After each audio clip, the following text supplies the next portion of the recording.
Police say a body found on the shores of Lake Mead had been underwater since the 1980s. Apparently, Lake Mead is receding quite a bit. And the story is that a lot of mob guys might be worried that bodies are going to be coming out of there, coming out of the graves. Who knows? I don't know. And you can bet your bottom dollar that that was probably a mob hit. Now, they didn't identify the body yet, but I can tell you this, it definitely was a burial ground for a lot of mob hits, and I've heard that. Now, why do mobsters like to put bodies in 50-gallon drums? Very simple. Normally, they're never going to show up again.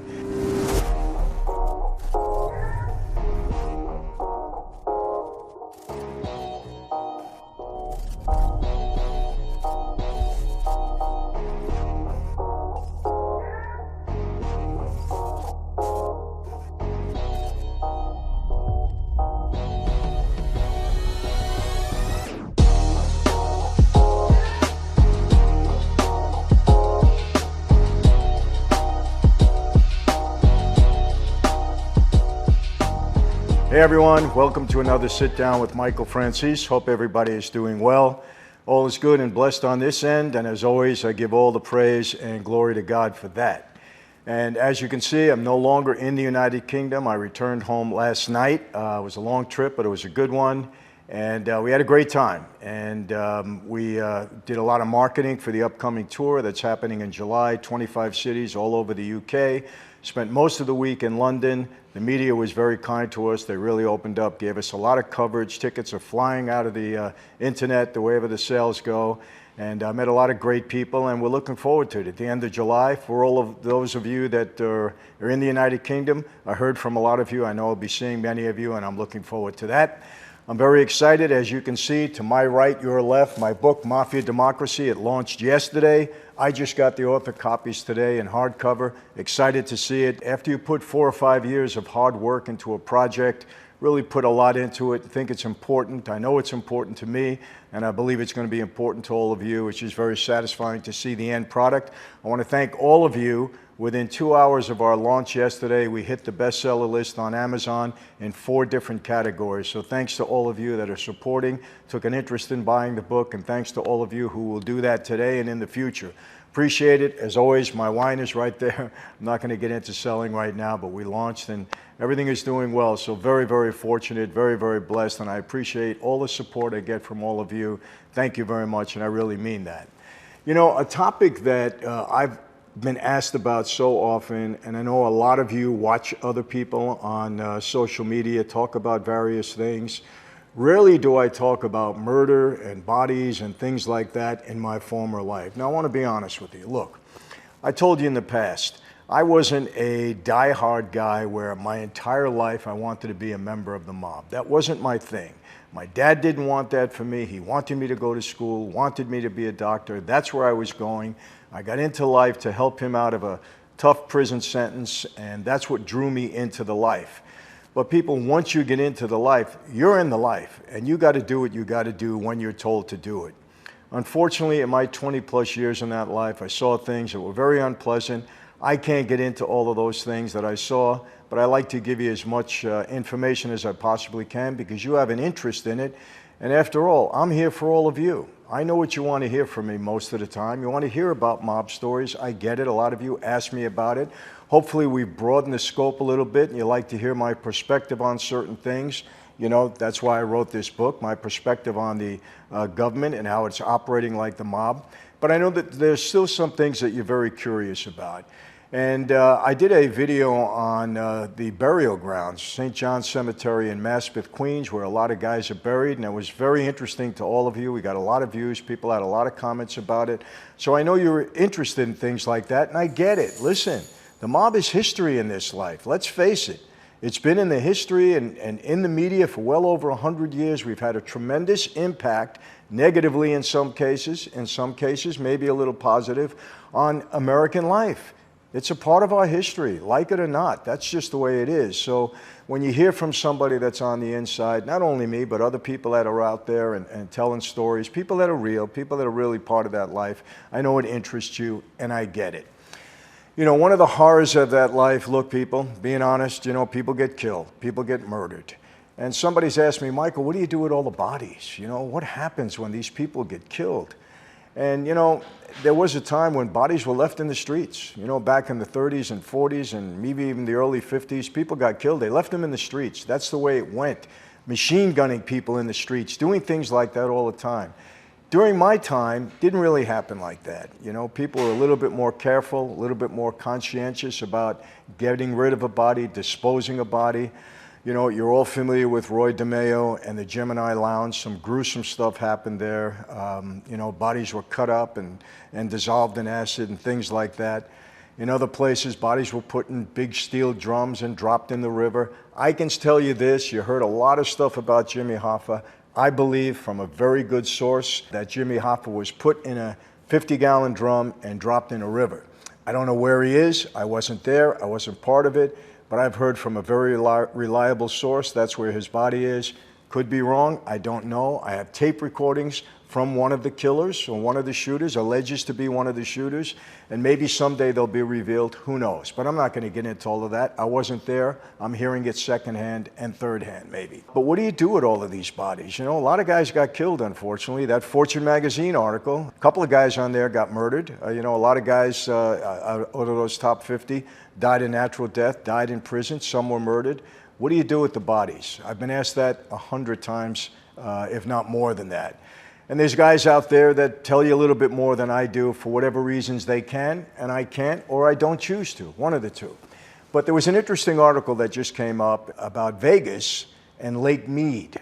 Now, Lake Mead it's a big lake, and it services water to, I think, 3 neighboring states. And honestly, it was a burying ground, I know that for sure, for a lot of guys back in the 50s, 60s, 70s, back in Vegas, maybe even into the 80s. And in the article, they interviewed the former mayor of Vegas, who was a very good friend of mine, Oscar Goodman. Now, Oscar, before he was the 3-term mayor of Vegas, one of the most popular mayors ever in the whole country. I think he was reelected, or when he left office, I should say, he had a 93% approval rate. That's rare for politicians in any office, whether it be federal, state, local, 93% rating. He was good for the city. But he's a very colorful guy. You can look him up, great. And he likes to drink a little bit. He admits it, not a problem there. But he and I are friends. Prior to him becoming a mayor, he represented a lot of mob guys. One of them being Tony Spilotro. You know who that was in the movie Casino, played by Joe Pesci. Actually, Oscar represented himself, Joe Pesci's lawyer during that film, who was in a couple of small roles. But he talked about Lake Mead. They interviewed him, and apparently they found a 50-gallon drum with some remains in there. And you can bet your bottom dollar that that was probably a mob hit. Now, they didn't identify the body yet, but I'm sure that it's going to come out that way if they can ever identify him from dental records or whatever way they do that. I'm sure they're going to find some more. Apparently, Lake Mead is receding quite a bit. And the story is that a lot of mob guys might be worried that bodies are going to be coming out of there, coming out of the graves. Who knows? I don't know. But I can tell you this, it definitely was a burial ground for a lot of mob hits, and I've heard that. Now, why do mobsters like to put bodies in 50-gallon drums? Very simple. Normally, they're never going to show up again. If Hoffa's body is in a 50-gallon drum, I doubt that it'll ever show up. If what I was told is true, where it was dropped, I doubt anybody will ever find it, but who knows? I don't know. This is a gruesome subject. I understand that.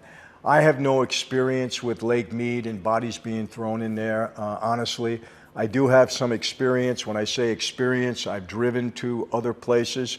There was a place in Brooklyn called The Hole, and I'm not going to get into that now. I might get into it a little bit more heavily in another video because allegedly it was John Gotti's favorite burial places for bodies. I said allegedly. I don't know that for a fact. Yes, I've heard things, of course. I was driven there because, look, during that time, quite honestly, you know at some point in time you're going to be involved in violence. And I had a guy that was very close to me. He was a Mead guy, and he kind of drove me around when he was, you know, showing me the ropes. I was a recruit at that time, and he was, you know, giving me some knowledge that I should have in case it ever came to a situation where I was involved in a violent crime like that. So there is a place, like I said, in Brooklyn. It's called The Hole. And it's not a nice place. I'm not going to get into that now. I might do a lot more because there are some bodies buried there.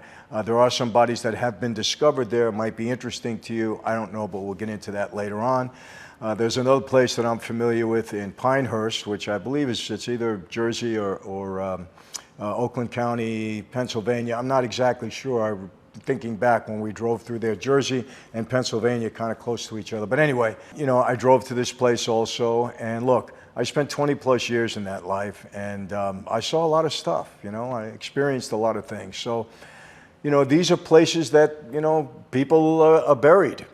It was really sad that some of these things come out on tape, how the bodies are disposed of. Some of them are very gruesome the way they talk about it. Unfortunately, my dad, it's public knowledge, I can talk about it now, he's not here with us anymore, was caught on tape talking about how he thinks a body should be disposed of, in his current time. He said, you can't leave remains anymore.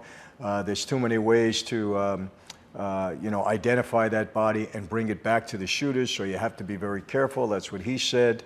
The Gemini Lounge, I spoke about that a little bit. Greg Scarpa had his own way of doing things. The Iceman Kuklinski talked about it. A lot of people talk about it. Honestly, people, it's not my favorite subject. I don't want to get into it anymore, other than the fact that, like I said, this is current, Lake Mead. You can look at the article. I think we'll put up some clips here now. But it's a fact of life. And yes, that life at times is very violent. And yes, if you're part of the life, you're part of the violence. What I tell people now all the time, what I've just told recently, a number of children, not children, young boys and girls in London town, I told them straight out, these are kids that have gone through some very severe struggles. There's a charity there called Knives Down, Gloves Up, great charity for young people. They give them boxing skills. They teach them accountability. They teach them instruction and authority, how to take authority, how to accept it. They discipline them. That's what these young people need. And I told them straight out, get off the street. You're not going to make it if you do. This is the message I've been giving young people and people all over the world for the past 25 years, because I'm out of that life now. And I know it's a bad life. And people, I will tell you this. It's an evil lifestyle. I've said this many times. I'm not calling the guys evil. Now, some of you say, Michael, Roy DeMeo isn't evil. I'm not pointing my finger at anybody. I'm not a judge. God is the judge. I don't know Roy's heart when he finally left this world. I have no idea. We know how he was killed. You know what happened there. I'm not going to get into all of that, but it's evil life, because when people do get killed and families do get destroyed, that's an evil lifestyle.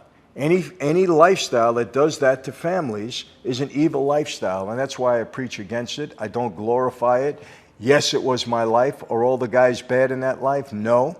We talk about, Sammy gets on there and he talks about certain things, and that was his life back then. And Sammy has made a transition in his life, and he's trying to do good, and I believe that. And he and I have gotten friendly, and I understand that. And some people knock me for that, and some people knock him for being friendly with me. That's how it goes. But you know what?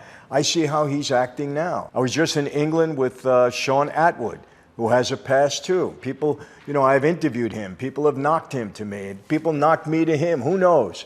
But these are guys that are trying to make a transformation, trying to get off the street and do something better with their life, and they're achieving that. Anthony Ruggiano, same thing. Mob guy, now he's trying to do something better. And guys and people, it's not all about YouTube. YouTube is a platform, but it's not only that. A lot of these guys are doing some good work outside of YouTube. And it's tough. Let me tell you, it's tough to come out of prison and try to rebuild your life. It really is. It's not easy. So I give these guys credit who have really made the effort to try to transform their life. So, if you want to read the article, you can. Lake Mead, definitely a dumping grounds. And I can tell you, if that lake recedes a lot, you're going to see a lot of barrels coming up, no doubt about it. And Oscar Goodman made a joke out of it, but it's the truth. It's true. It's not a funny matter.